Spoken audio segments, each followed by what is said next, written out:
So far, this has been absolutely a perfect mission. Emily, let me go to you because there's also the deployment, at least I believe this was the case, of some of these Starlink satellites, mock deployment, I should say, because that is another piece of what SpaceX wants to see here. Yeah. This mission, especially the payload and the payload release, is key. It's the first time that Starship will have done this. It was supposed to happen in the January one that we lost the Starship before it got far enough along in the mission and to be able to deploy these satellites. They've scaled back the number of simulator satellites that are on the mission. I'm not sure Tom, exactly let me go to you. I'm sorry, Emily, I'm sorry to interrupt you. Tom's waving me down because there's an issue. Tom, what's going on?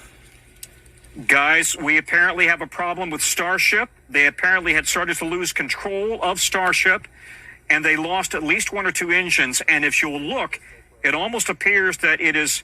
Let's bring audio up if we can from Mission Control, but it almost appears as if the ship has been somersaulting. Recently joined us, we had a successful liftoff of the 8th test flight of Starship, followed by a successful stage separation. We saw the booster, actually, you can see it just behind us here. The booster had a successful catch back at the tower. Unfortunately, it seems as though we lost the attitude control of the ship. We are standing by as we listen in with the teams on the nets to understand what information we're able to provide you.